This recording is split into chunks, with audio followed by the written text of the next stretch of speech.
الحمد لله وكفى والسلام على عباده الذين اصطفى أما بعد فأعوذ بالله من الشيطان الرجيم بسم الله الرحمن الرحيم يا أيها الذين آمنوا اتقوا الله وقولوا قولا سديدا وقال رسول الله صلى الله عليه وسلم الدنيا كلها متاع وخير متاع الدنيا المرأة الصالحة وقال رسول الله صلى الله عليه وسلم إذا تزوج العبد فقد استقبل نصف الدين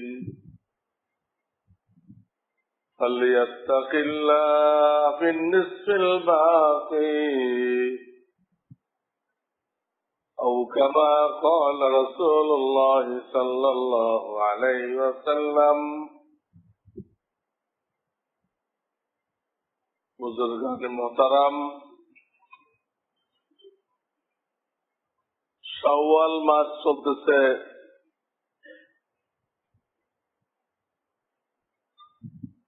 এই মাসের আর একটা জুমা বাকি আছে। তো আমি প্রথম জুমাতে বলেছিলাম যে এই মাস আমাদেরকে চারটা বিষয় স্মরণ করিয়ে দেয়।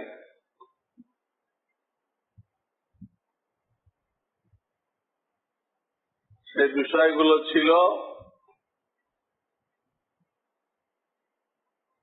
রমজানের সোহবতের কারণে, রমজান শরীফের সাথে মিলে থাকার কারণে এই শাওয়াল মাস আল্লাহর দরবারে অনেক সম্মানিত হয়ে গেছে, দামি হয়ে গেছে। আমরাও যদি আল্লাহ ওয়ালাদের সাথে মোহাব্বত রাখি, উঠা বসা রাখি, তো আল্লাহ রাব্বুল আলামিন আমাদেরকেও অনেক দামি, অনেক সম্মানী বানিয়ে দিবেন। এক কথায় আল্লাহ ওয়ালাদের সোহবত, আল্লাহ ওয়ালাদের সোহবত, তাদের সাথে দেখা সাক্ষাৎ করা, নিজের বাচ্চাদেরকে নিয়ে যাওয়া, এটাও উপকারী। বাচ্চারা এখন কিছুই বুঝে না। এরপরও সাহাবায়ে কেরাম রাদিয়াল্লাহু তাআলা আনহুম আজমাইন তাদের বাচ্চাদেরকে নবীজি সাল্লাল্লাহু আলাইহি ওয়াসাল্লামের খেদমতে নিয়ে যেতেন এবং নবীজি এটাকে পছন্দ করতেন, ভালো বলতেন। কারণ বুঝুক আর না বুঝুক, এটার ফায়দা তার জীবনে প্রকাশ পাবে।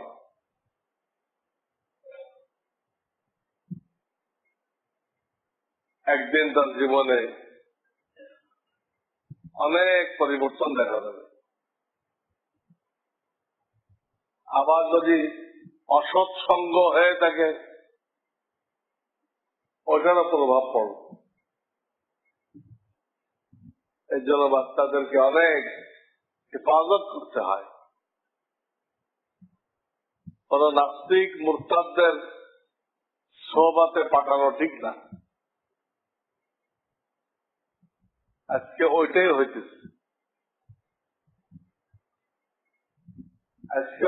হইতেছে, দুনিয়াবি শিক্ষা দেওয়ার জন্য আমরা যাদের কাছে পাঠাই তাদের মধ্যে বহুত লোক আছে বদ্দিন, অনেক আছে ইসলামকে বিশ্বাসই করে না, আর অনেক স্কুল তো মার্কা মারা কাফেরদের স্কুল। এই যে কাফেরদের সোহবত উঠাই দিচ্ছে, বদ্দিনদের সোহবত আমাদের ছেলেরা উঠাই দিচ্ছে,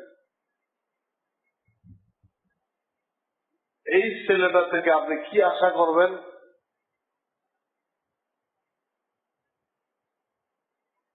সে বাপ মায়ের খেদমত করবে, ইসলামের খেদমত করবে,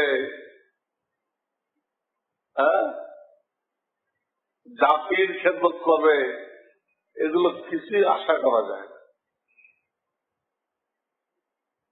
সে নিজেরটা নিয়েই ব্যস্ত থাকবে, যা এখন পরিষ্কার দেখা যাচ্ছে।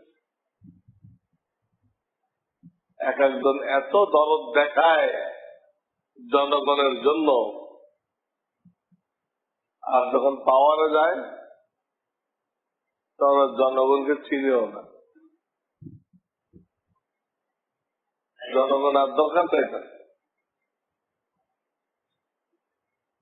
এইগুলো কোথেকে এই স্বভাব আসলো?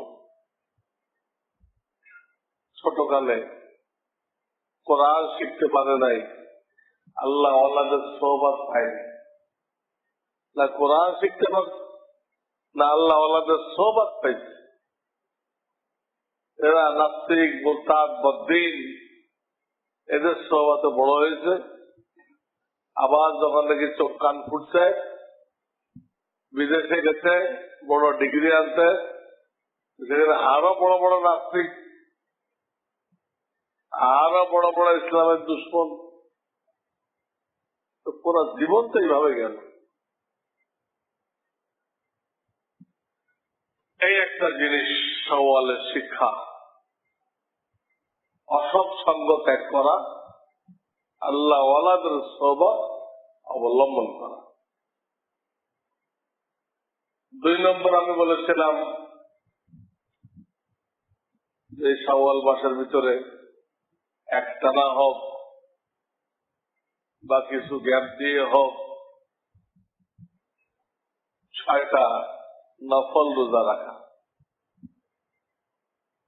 সুন্নত বলা যাবে। নবীজি বলেছেন এরকম, এর ফজিলত ঘোষণা করেছেন। তাতে সারা বৎসর তাকে রোজাদারদের কাতারে সামিল করা হবে। সামান্য কষ্ট, কিন্তু আল্লাহ কত বড় বিনিময় দিচ্ছেন।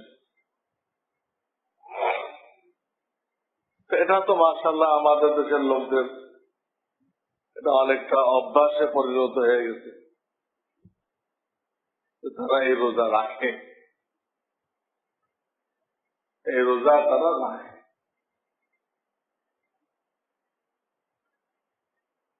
3 নম্বর বিষয় আমি বলেছিলাম হজ,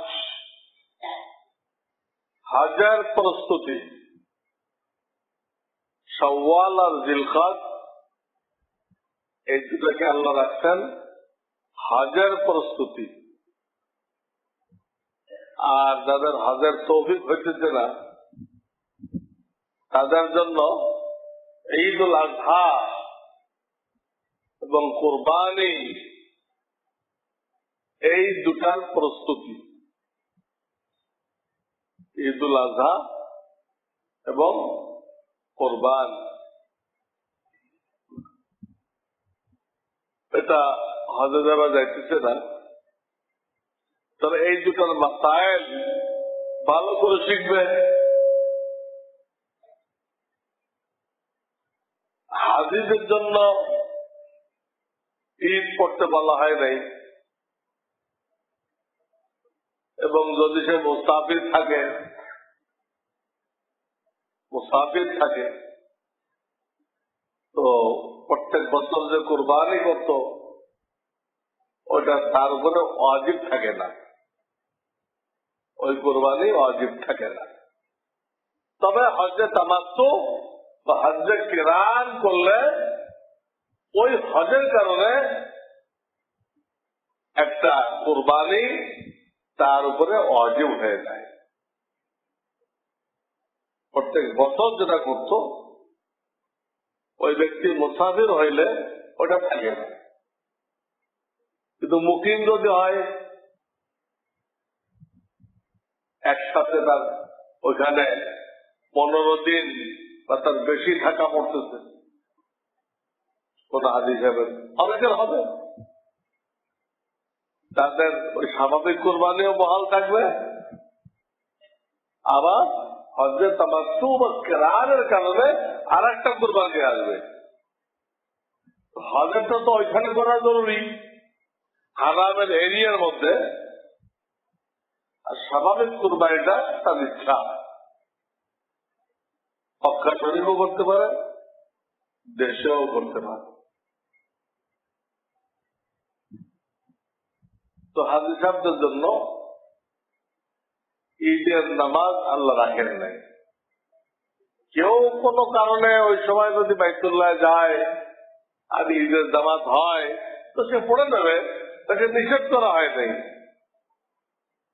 হাজী সাহেবদেরকে ঈদের নামাজ নিষেধ করা হয়নি। কোন কারণে সে মক্কা শরীফ গেছিল, দেখে লোকজন ঈদের নামাজ পড়তেছে, পড়ে নিল, নিষেধ করা, কিন্তু ওয়াজিব নেই, বাধ্যতামূলক নেই, বরং তার দায়িত্বে অন্য কাজ আছে, হজের অন্য কাজ আছে। এই 10 তারিখে তাকে বড় শয়তানকে পাথর মারতে হবে,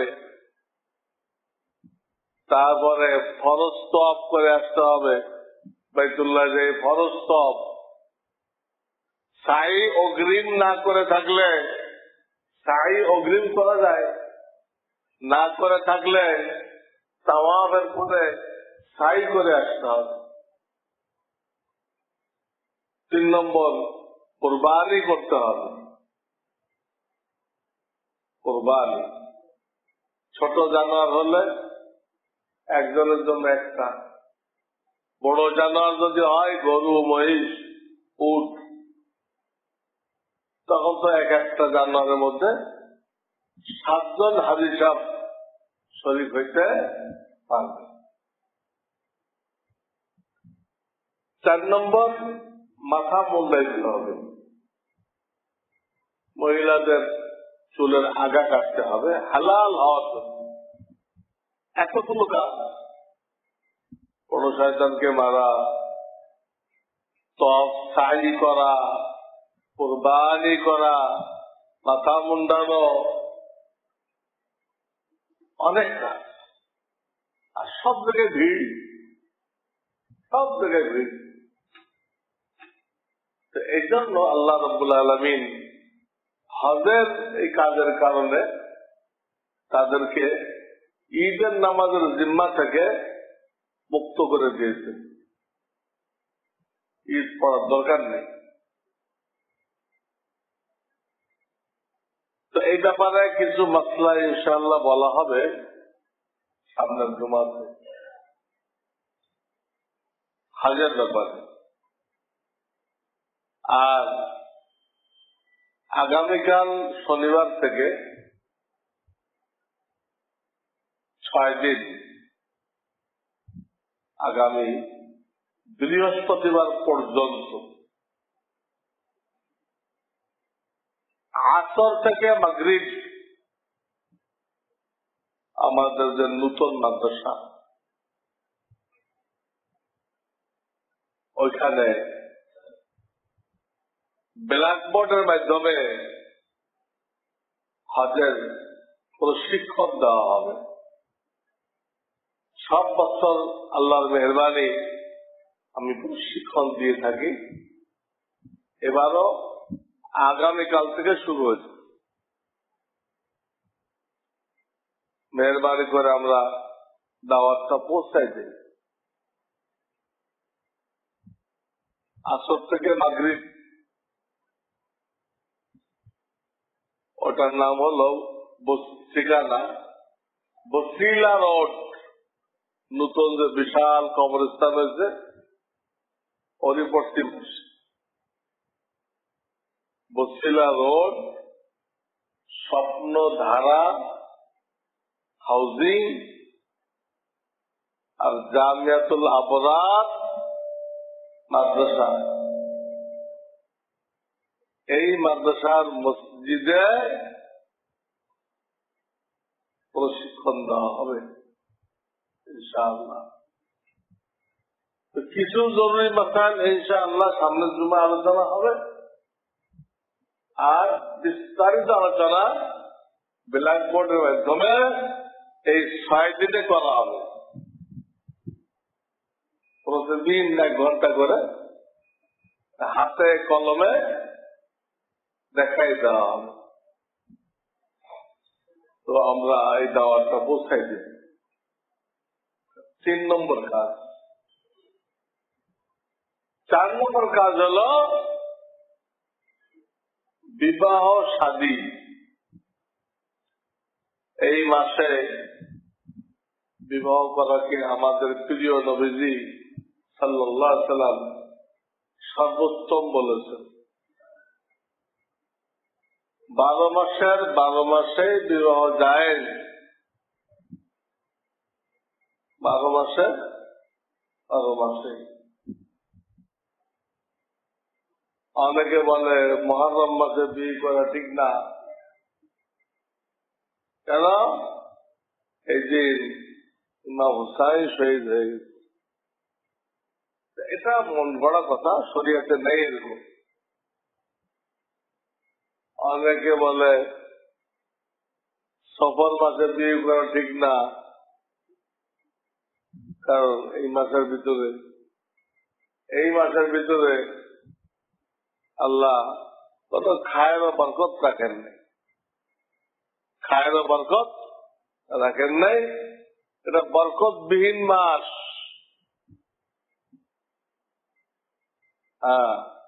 অশুভ মাস লোকেরা বলে, কিন্তু শরিয়াতে এগুলো ভিত্তিহীন কথা, এর কোনো ভিত্তি নেই, বাস্তবতা নেই। তবে 12 মাসে বিয়ে সাথে যায়, সপ্তাহের যে 7 দিন 7 দিন বিয়ে সাথে যায়। দুনিয়ার যে কোনো জায়গায়, পাক পবিত্র জায়গায় বিবাহ যায়। এমনকি প্লেনে দেখেছিল, এখানে বিয়ে হলো হাওয়ার মধ্যে, এত শরীয়তে কোনো অসুবিধা নেই। প্লেনের মধ্যে সব জায়গায় যায়, কিন্তু নবীজি যেটাকে উত্তম বলতেছেন, নবীজি উত্তম বলার অর্থ কি? এটা বরকতে পরিপূর্ণ, খায়ের বরকত। এখানে বিবাহ শাদীর যে উদ্দেশ্য, এটা হাসিল হবে এই আশা করা যায়। উদ্দেশ্য কি ফুর্তি করা? মূল উদ্দেশ্য তো নেক আওলাদ, নেক আওলাদ, তাদের সকল নেকি বাপ্পা পাবে। নিজে কতটুক নেকি অর্জন করা যায়, নিজে কতটুক নেকি অর্জন করা যায়, বিবাহ সাথীর মূল লক্ষ্য নিজের দৃষ্টির হেফাজত গোনা থেকে, আর নেক আওলাদ কামনা করা, আল্লাহ কাছে চাওয়া। এই দুটো হলো লক্ষ্য উদ্দেশ্য। বাকিগুলো কোন লক্ষ্য উদ্দেশ্য না, ওটা অটোমেটিক হাসিল হয়ে যাবে, চাইলে না চাইলে এটা হবেই। আপনি গাভী কিনতেছেন তো অনেক বাচ্চা কাচ্চা দিবে, দুধের কোনো নিয়ত করলেন না, কোনো ক্ষতি নেই। গাভী যখন কিনছেন দুধ দিবে, এই নিয়ত করার দরকার নেই। ঠিক এইরকম বিবাহের ভিতরে অনেক আনন্দ আছে, অনেক বৈধ বিনোদন আছে, সব আছে। এই জন্য হযরত জাবেরকে নবীজি জিজ্ঞেস করলেন, ওনার আব্বা উহুদের ময়দানে প্রথম শহীদ জাবেরের আব্বা, উনি অনেক ঋণ রেখে গেছেন আর 9টা মেয়ে রেখে গেছেন। বিরাট ঋণ আর মেয়ে কয়টা? জাবের বিয়ে করতেন। নবী জিজ্ঞেস করেন, কি কুমারী করছ নাকি? সাইয়েবের বাংলা কি? বিধবা। বিধবা তো বলে স্বামী মারা গেলে, কিন্তু কেউ যে কোনো কারণে তালাক প্রাপ্ত হয় তাকে কি বিধবা বলা হয়? অর্থাৎ যে একবার স্বামীর ঘর করে আসছে, কোন কারণে ওই স্বামীর সাথে নেই, এটাকে আরবিতে বলে সাইয়্যিবা। আর যে একদম কোন স্বামীর ঘর করে নাই তাকে বলে বাকেরা। তো বাকেরা বিয়ে করছো না সাইয়্যিবা? উনি বললো, হুজুর আমি সাইয়্যিবা বিয়ে করছি, আর ঘর করছে। নবীজি গায়েব জানতেন না, তার দলিল দেখেন নবীজি, কারণ কি বিয়ে করছে এটা জিজ্ঞেস করে জানতেছে। কি বিয়ে করছে, বাকেরা না সাইয়্যিবা? আগে বিবাহ হয়েছিল না হয় নাই, জিজ্ঞাসা করে জানতেছে। কিভাবে গায়েব জানলেন? উনি বলল যে সাইয়্যিবা, আগে বিবাহিত ছিল। নবীজি দ্বিতীয় প্রশ্ন করলেন, হাল্লা বিকরান, আরে তুই কুমারী করল না কেন? কুমারী বিবাহ করল না কেন? তার সাথে তুমি হাসি মজা করতে, সেও তোমার সাথে করত, হ্যাঁ, একটা আনন্দের জিনিস ছিল, অত মন মরা হয়ে থাকবে, এটা করল না কেন? উনি বলেন, হুজুর আমার আব্বা শহীদ হয়ে গেছে, আমার 9টা বোন রয়ে গেছে, সবগুলো ছোট ছোট, এদের কোনো বুঝ হয়নি। আমি চিন্তা করলাম, আমি যদি কুমারী নিয়ে আসি, আমার ঘরের 9টাও অবুঝ আর এক অবুঝ, 10 অবুঝ মিলে কি কাণ্ড করে, কোনটাই বুঝবার না।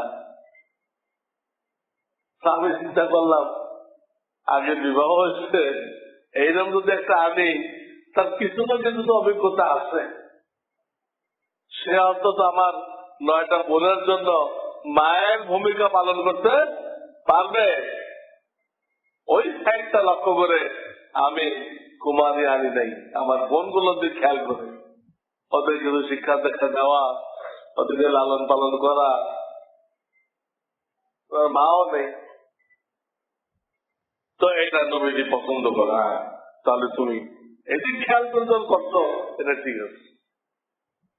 এইসব আলোচনা দ্বারা কি বোঝা গেল? নবীজি গায়েব জানতেন। এরকম হাদিসের বাকে বাকে হাজার হাজার বাকিয়া ঘটনা নবীজি সাল্লাল্লাহু আলাইহি ওয়াসাল্লাম জিজ্ঞাসা করে করে জানতেছেন, আগের থেকে জানেন না। কিভাবে গায়েব জানা হলো? কত বড় সেরে কি কথা, মোট কথা। যাই হোক, বলতেছিলাম বিবাহ সাথীর উদ্দেশ্য নিজের চোখের হেফাজত, দিল ও দিমাগের হেফাজত, নিজেকে গুনাহ থেকে বাঁচানো আর নেক সন্তান হাসিল করা। এমনকি কোন সন্তান যদি ছোটকালে মারা যায়, আল্লাহ নিয়ে যায়, এটাও বান্দার জন্য অনেক বড় দৌলত। ওই সন্তানগুলো হাসরের ময়দানে তার বাপ মাকে বেহেশতে নেওয়ার জন্য আল্লাহর সাথে ঝগড়া করবে। আল্লাহ পারমিশন দিবেন, আমার সাথে ঝগড়া করো, করে তোমার বাপার নিয়ে এলাম। যদি ওখানে ঝগড়ার অর্থ হলো জোরদার সুপারিশ, অর্থ কি? কিন্তু শব্দ ব্যবহার করেছে ঝগড়া।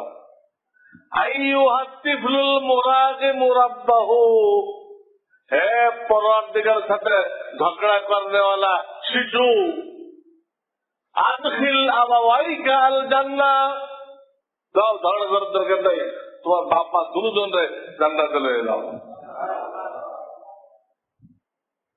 যে বিবাহ করে নাই, এই নেয়ামত পাওয়ার কোন সম্ভাবনা আছে? তার কোন সম্ভাবনা আছে? কোন সুরত আছে? এই নেয়ামত কি মার্কেটে কেনার জিনিস? বিবাহ করতেই হবে।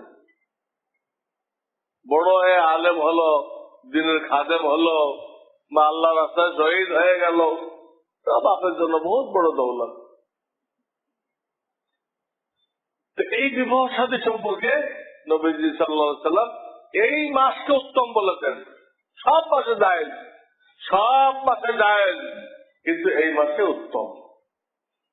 শাওয়াল মাস, শুক্রবারের দিন, আল্লাহর ঘর, আল্লাহর ঘর, এই তিনটে মিলাইতে পারলে ফার্স্ট ডিভিশন। এই তিনটা মিলাইতে পারলে ফার্স্ট ডিভিশন। আর দুটা মিলাইতে পারে সওয়াল হয়েছে, হ্যাঁ, আর আল্লাহর ঘর হয়েছে, কোন কারণে শুক্রবারটা তারা ধরতে পারে নাই, বিদেশ চলে যাবে অমুক সমুক। এই বিদেশ যাওয়া আর এক ফিতনা। বিবাহ করে যে চলে যায়, স্ত্রী থেকে সর্বোচ্চ 4 মাস দূরে থাকার অনুমতি আছে। 4 মাস, সেখানে 4 বছর 5 বছর দূরে থাকে, শরীয়তে এলাও না।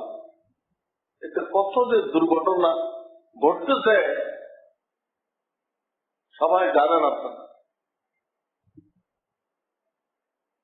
টাকা পয়সা পাঠাইছে, টাকা পয়সাও নেই, বিবিও নেই,